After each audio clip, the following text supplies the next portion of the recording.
everyone and welcome back. Our today's topic is average propensity to save. Average propensity to save is the second type of propensity to save. In previous lecture we had learned about the marginal propensity to save, and in this lecture we will learn about average propensity to save. So what is average propensity to save? Average propensity to save is the ratio of the savings and income. So we can write average propensity to save is as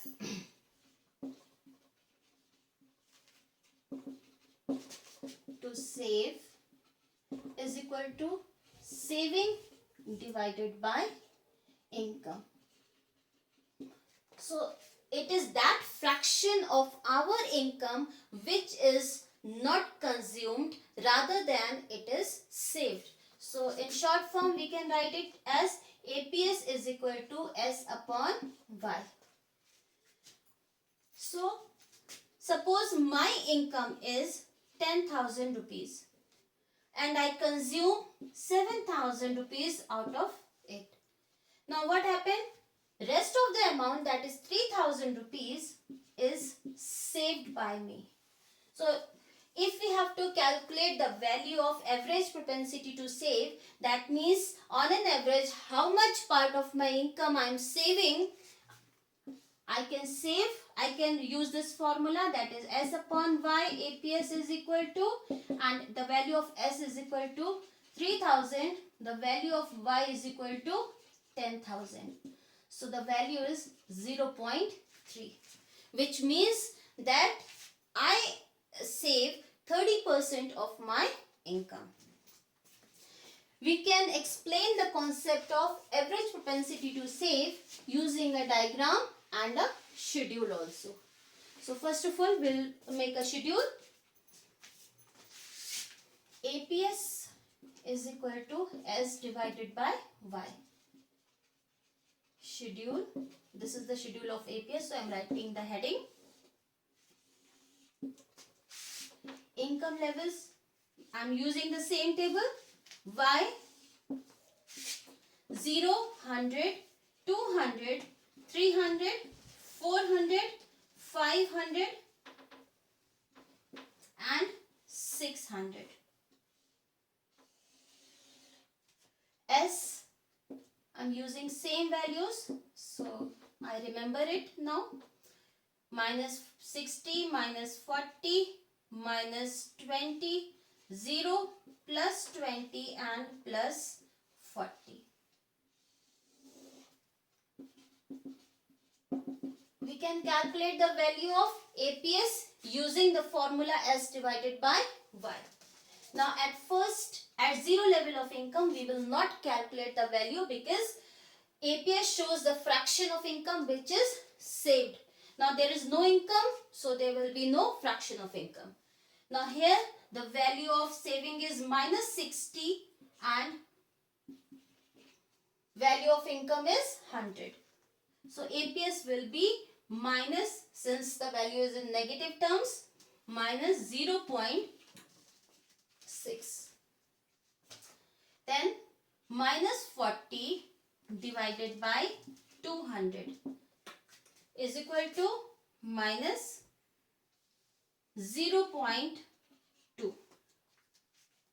Then it is minus 20 divided by 300 is equal to minus 0.066. We can write it as 7 because the value 6 will be recurring. Then the value of saving is 0, so it is 0 divided by 400, value will be 0.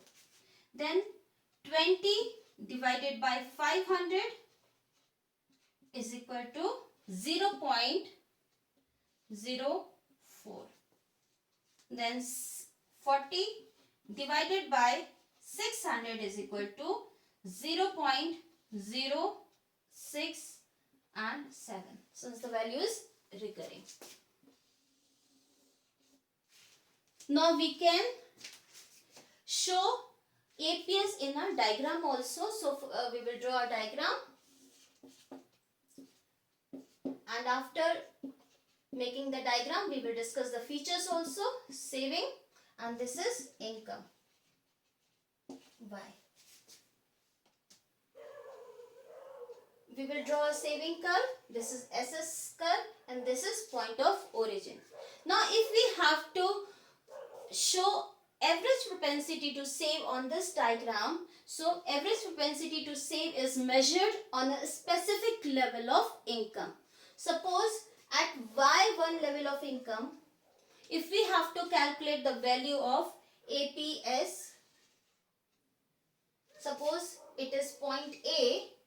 Now then we will draw a line perpendicular to y-axis and we will name it as S1. Now we know that APS is equal to S upon Y. Now what is S in this diagram? The distance between A and Y1. This distance is parallel to the y-axis where saving is measured. So that is why the distance between A and Y1 is the saving. So we can write saving as A Y1.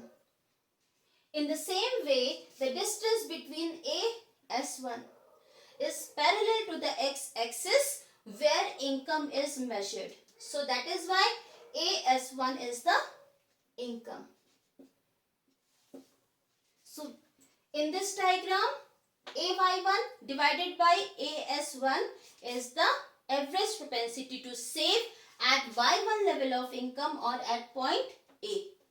It can also be written as, now on y-axis saving is measured from 0 to S1. So we can write saving as OS1. In the same way, on x-axis OY1, the distance between OY1 is the income level. So we can write Y as OY1. So in this way, we can present average propensity to save on a diagram also. Now, when we observe these values and this diagram, there are some points which we came to know. Now we will see what are the features of average propensity to save. First is, we can see that all the values are either negative or 0 or less than 1. So APS can never be is equal to 1. So first feature is APS can never be 1. Why? The formula for APS is equal to S upon Y. Since S can never be equal to Y, that means savings, whole of the income can never be saved because the fraction of income we will always consume. That is why saving can never be equal to 1, because numerator saving can never be equal to denominator, that is income. So that is why this value can never be 1. Second point is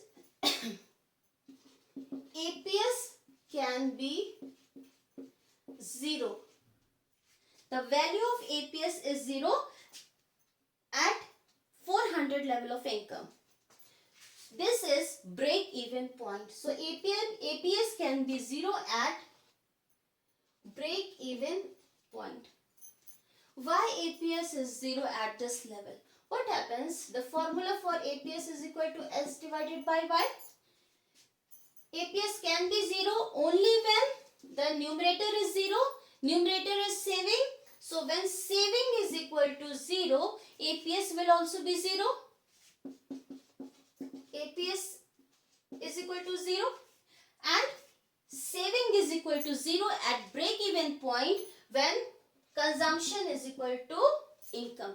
That means when 400 is the income and consumption is also 400, in that case saving is 0.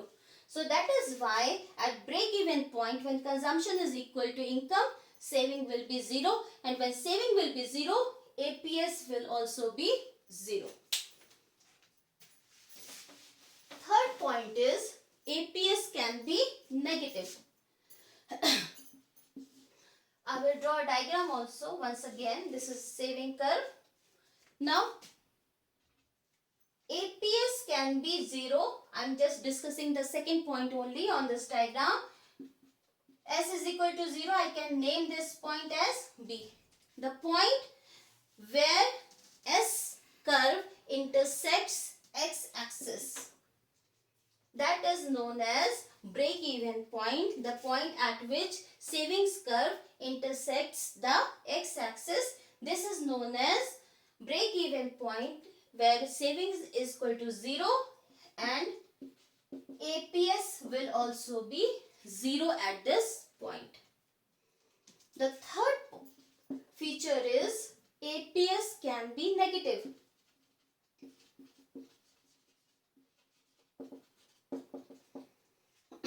Before break-even point, before this point B, saving is below the x-axis.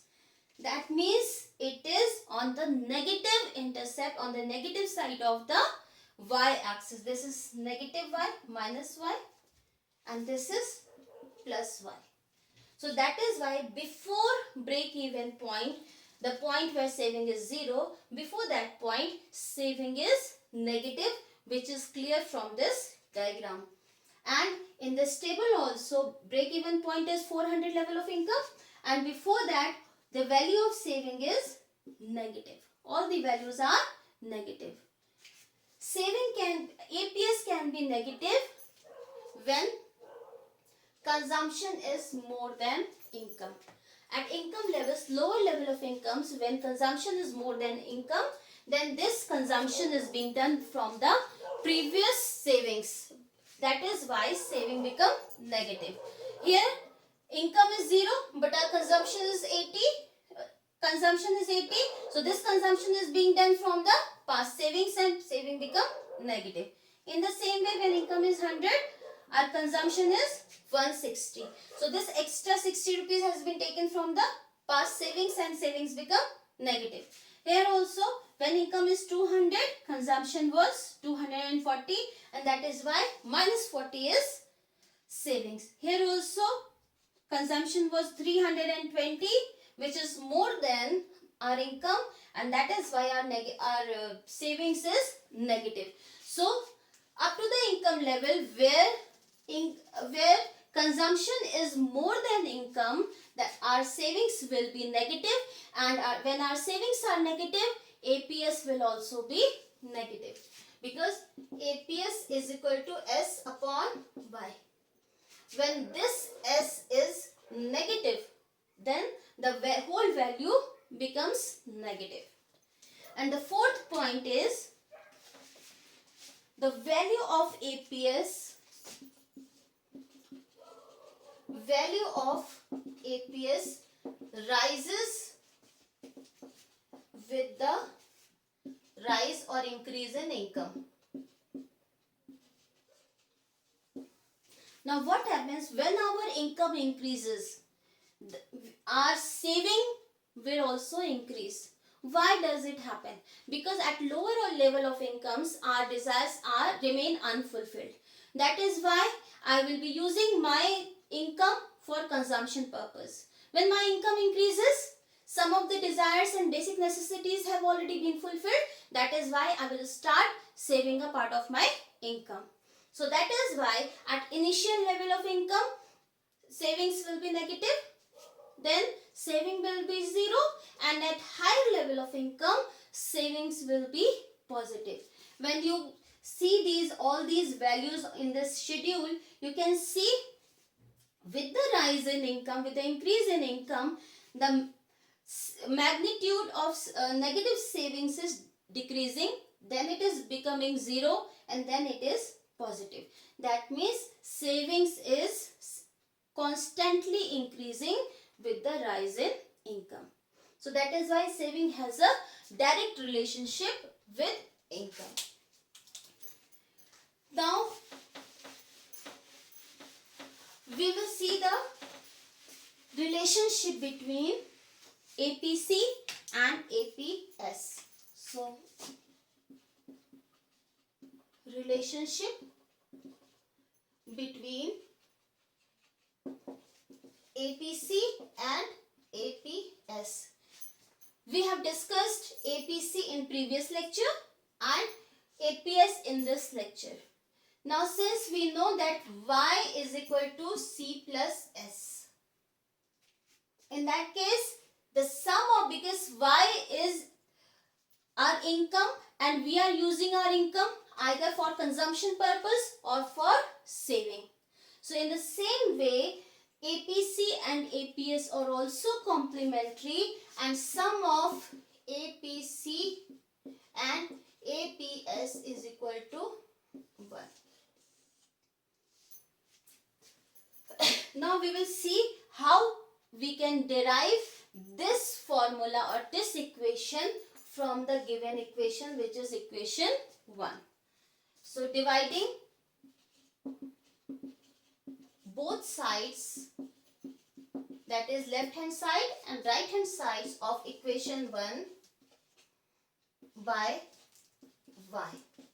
So we will first of all copy the equation. Y is equal to C plus S. Now we have to divide both the sides by Y. So we will divide it, Y divided by Y, C divided by Y and S divided by Y. We will cancel these values. Y divided by Y is equal to 1. Then C divided by Y, this is APC, average propensity to consume. That fraction of income which we spend on for consumption purposes. S upon Y is equal to APS. We know APS is equal to S upon Y. Now we can copy the values. 1 is equal to, this is APC and this is APS. So hence it is proved that APC plus APS is equal to 1. Now we will see how this formula applies in this table. Now the formula is APC plus APS is equal to 1. Now if we have to calculate the value of APC and the value of APS is given, we can use the formula 1 minus APS, because we will take APS to the right hand side. Then second formula, if we do not have the value of APS but we have the value of APC, we can calculate the value of APS using 1 minus APC. So we can use these two more formulas. First of all, we will see how this works. APC is equal to C divided by Y. Now value of C is 80. First level will not calculate. Then the value of C is equal to 160. So APC will be 160 and the value of Y is equal to 100, that is 100. The value will be 1.6. Now we can see the value. We will make one more column. This is APC plus APS. Value of APC is equal to 1.6 plus value of APS is equal to minus 0.6. So this minus and this plus becomes minus. So I can write it down as 1.6 minus 0.6. The value will be 1. In the same way, it is 240 divided by 200. 240 divided by 200 is equal to 1.2. Now it is 1.2 minus 0.2. Since 1.2 plus minus 0.2, so plus and minus becomes minus 0.2 is equal to 1.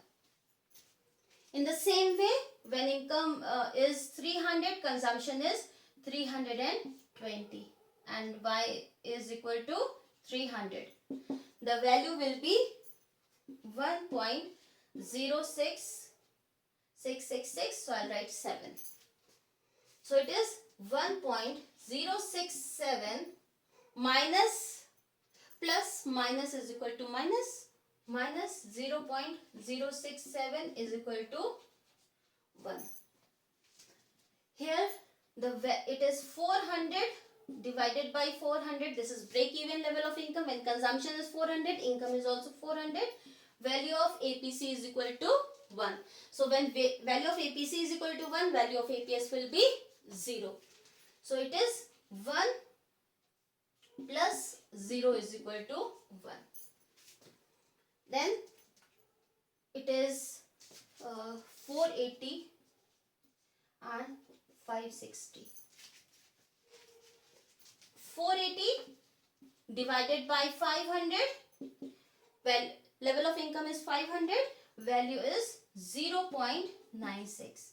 So 0.96 plus 0.4 is equal to 1. And the last one is 560 divided by 600 is equal to 0.93 and 33. It is recurring. Now 0.933 plus 0.067 will be 1. So hence it is clear from this table also the value of or the sum of APC and APS will always be 1. Now we will see the relationship between MPC, MPS and APS. Because in previous lecture we had learned about the average marginal propensity to save. In this lecture we have learned about the average propensity to save. Now let's see what is the difference or what is the relationship. First of all, average propensity to save, and this is marginal propensity to save. Average propensity to save, what is it? It is the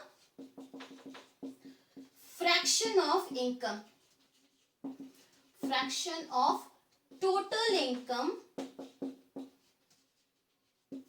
saved. It can be written as APS is equal to S upon Y. So it is that fraction of income which is saved, that is which is not spent for consumption purpose. On the other hand, MPS is that fraction of change in income which is saved. That means the formula is MPS is equal to delta S upon delta Y. What is the difference? It is the fraction of total income. If my income is 10,000, I am saving 3,000. So APS will be 0.3. That means I am saving 30% of my total income. However, MPS is the fraction of change in income. That means how much part of my income is change in income I am saving. I'll take an example. Suppose Y is equal to 1,000. I'm saving 100 rupees out of it. In that case, my APS will be 0.100 divided by 1,000 will be 0.1. Now suppose, but with this example, with this value, I will not be able to calculate the value of MPS because I am not showing any change. Now suppose my income increases to 1,200 and my saving increases to 150. Now APS will be 150 divided by 1,200 will be 0.125. So the value of APS will be 0.125. Now we can calculate the value of MPS. Now first of all, to calculate the value of MPS, we have to calculate the value of delta C and delta Y, that is change in income and change in saving. So first of all, delta Y is equal to 1,200 minus 1,000 is equal to 200. Now delta S is equal to 150 minus 100 is equal to 50. Now if you have to calculate the value of MPS, it will be MPS will be 50 divided by 200 is equal to 1 upon 4 is equal to 0.25. So that is why that it means that I am saving 25% of the change in my income. Whereas here I am spending 0.125% of the total income. That is the difference between APS and NPS. The second difference is the range. The range of NPS is 0 to 1. That means the minimum value of NPS can be 0 and maximum value of NPS can be 1. NPS will be 0 when delta S will be 0. That means I'm spending the whole income which is changed. So that is why I'm not saving any part of it. I'm spending the whole part of my change in income. On the other hand, when I am saving my income which is changed, it will be NPS will be 1. That means I'm not spending any fraction of change in income for consumption purpose. On the other hand, I'm just saving the whole amount, the whole change in income. At that time, NPS will be 1. However, APS can never be 1. APS can never be 1. Why it can never be 1? Because savings can never be equal to our income. Now, in this lecture and previous 3 lectures, we have learned about 4 concepts of propensity to save and consume. Now, there are several values. There are some values which are equal to 0, which are negative, which are equal to 1. So, students get confused. So, we will see which values are equal to 1, which values can be 0 and which values cannot be 0 or more than 1. First of all, I will write 0, then negative, then 1, more than 1.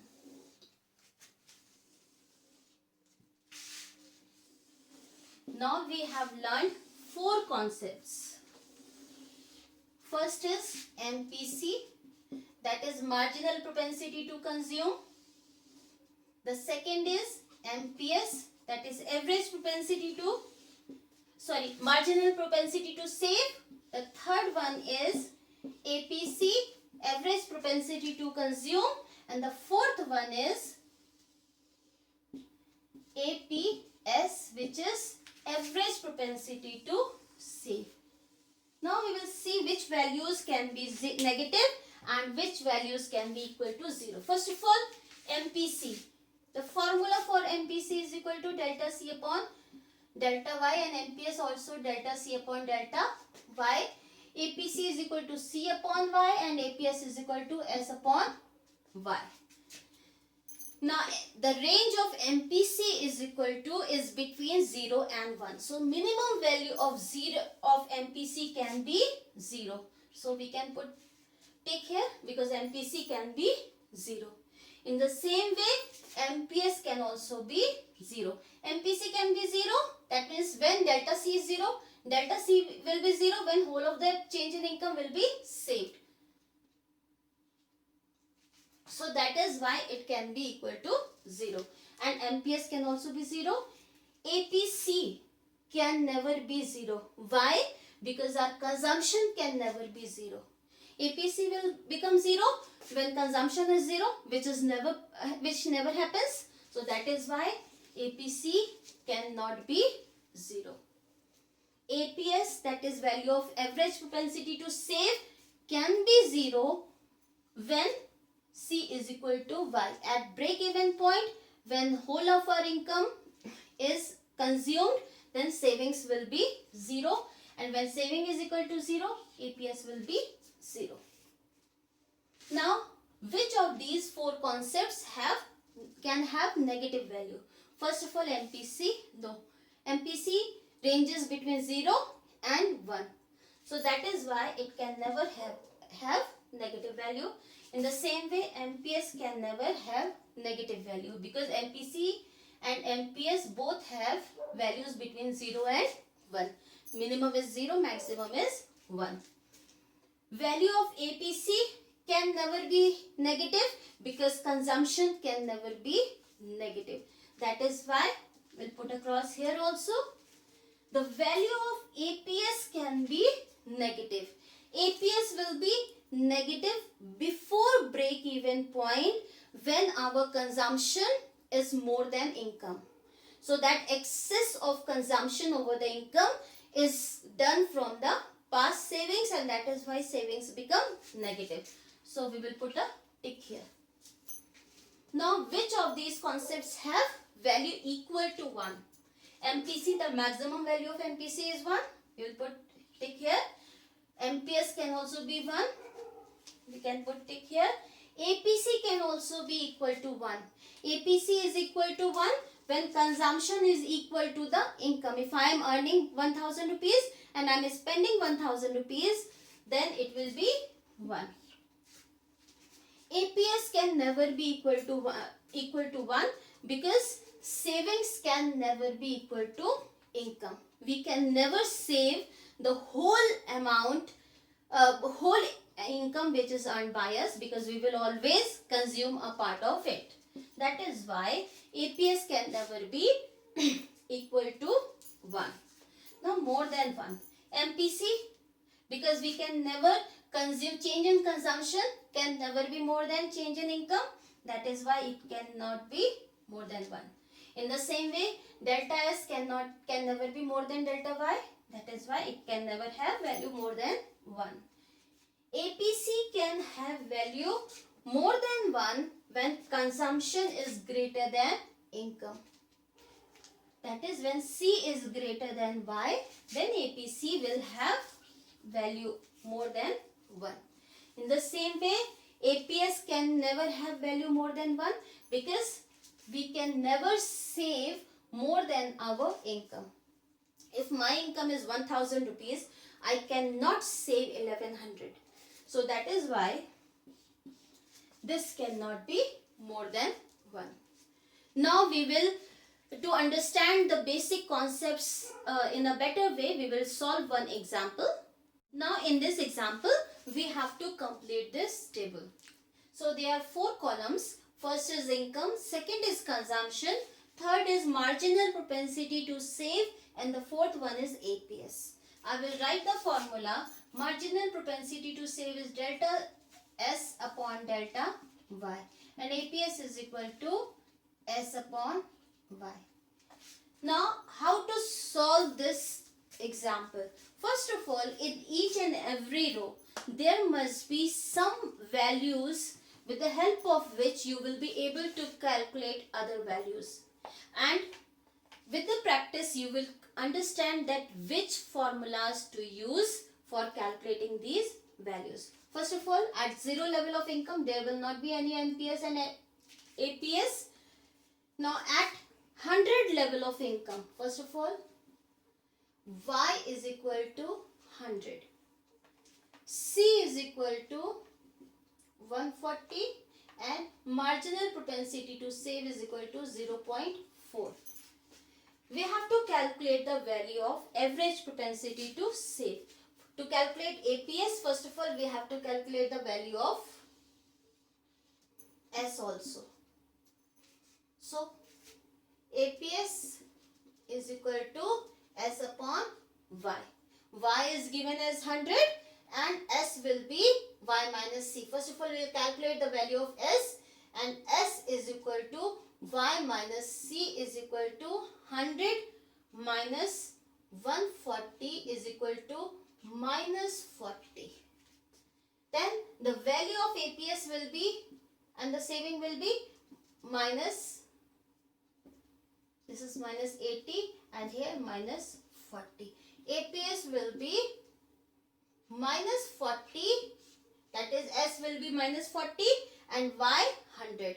So it is minus 0.4.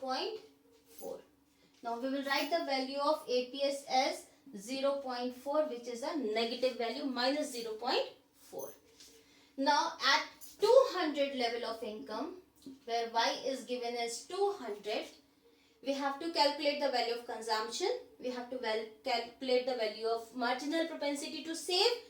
Given is APS. First of all, I will write APS is equal to 0. APS will be 0 when numerator, that is savings, will be 0. So at this level, S will be 0. Now, with the help of these values, we will be able to, what we have to calculate? We have to calculate the value of C. When APS is equal to 0, S is equal to 0, and S is equal to 0 at break-even point. At break-even point, we know C is equal to Y. So, since the value of Y is given and C is equal to Y, that is why the value of C will be 200, and we can write the value of C as 200. Now we will be able to calculate the value of marginal propensity to save. Now MPS is equal to delta S upon delta Y. We know S is equal to 0 and S0 before S savings before this level was minus 40. So delta S will be, first of all we will calculate the value of delta S is equal to 0 minus 40. So this minus and minus will become plus. It will become a positive value. So I will write it 0 plus 40. So delta S will be 40. And delta Y will be, Y at this level is 200. And before this level Y was 100. So delta Y is equal to 100. The value of marginal propensity to save will be 40 divided by 100. That is 0.4. So we will write value as 0.4. Now in third level, at next level, value of Y is not given. However, we can see that the difference between income is 100. However, sometimes in the question, this difference changes. That is why we have to calculate the value of income. Now we will see what is given in the question. First of all, we will copy that. We have been given the value of C, that is 240. And we have also been given the value of average propensity to save, that is 0.2. Now we have to calculate the value of Y, and we have to calculate the value of marginal propensity to save. And marginal propensity to save formula is delta S upon delta Y. So what we require? We require the value of Y, we require the value of delta Y, and we require the value of delta S also. What is given in the question is consumption and average propensity to save. Now we will check which formula to apply so that we can calculate these values. Now, since consumption is given in the question, so answer, there must be some formula which is related with the consumption. Value of, we know that APC is equal to C upon Y. So if now we have to calculate the value of Y. We have already got the value of consumption. Now if we can calculate this value, that is average propensity to consume, we will be able to get the value of Y. Now see, now we know that APC plus APS is equal to 1. Now since APS is given in the question, with the help of this value, we will be able to calculate this value. So APC is equal to 1 minus APS, that is 0.2 is equal to 0.8. Now using this value we can calculate the value of Y. We will see 0.8 is equal to, consumption was 240 divided by Y. Now we will cross multiply. Y is equal to 240 divided by 0.8. Now if we have to remove this decimal, we have to add 1 0 in the numerator. So we can write this term as 2400 divided by 8. Now the value will be, if we cancel it out, it will become 8 into 3 and we'll copy 0. So it is, the value of Y is equal to 300 and we will put the value of Y as 300. Now we have to calculate value of marginal propensity to save. So first of all we have to calculate the value of saving. Saving will be 300 minus 240 is equal to 60.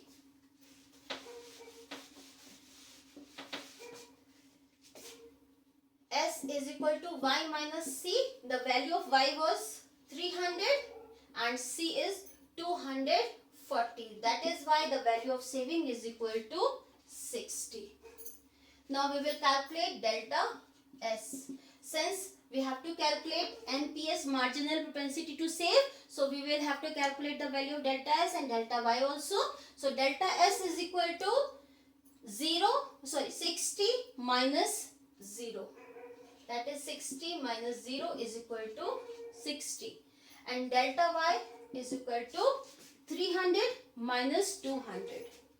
300 minus 200 is equal to 100.